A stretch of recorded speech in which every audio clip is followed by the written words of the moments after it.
ఈరోజు మనం అందరం స్వేచ్ఛావాయులు స్వేచ్ఛగా ఆత్మాభిమానంతో ఆత్మగౌరవంతో బతుకున్నామంటే నాటి ఉద్యమకారుల పుణ్య ఫలితమే ఈరోజు మనం అందరం కూడా ఇంత స్వేచ్ఛగా ఇంత ఆత్మాభిమానంతో బ్రతకగలుగుతున్నాం.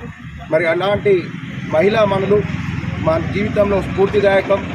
పెద్దలు మల్లుగారి నరసింహారావు చెప్పినట్టు మరి అటువంటి వాళ్ళ యొక్క జీవిత చరిత్రలను మనమందరం కూడా పాఠ్య పుస్తకాలలో ఉండడం, మరి అదేవిధంగా చదివి మనం కొంచెం స్ఫూర్తిని తీసుకోవడం అనేటువంటిది నిజంగా దర్శించదగిన విషయం.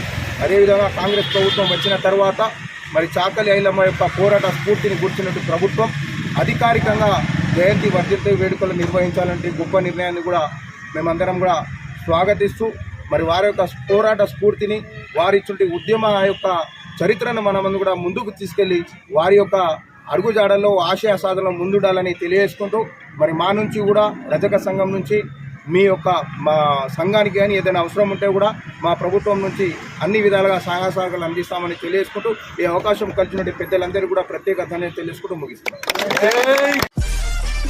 మరిన్ని అప్డేట్ కోసం చూస్తూనే ఉండండి VCM news, voice of common man.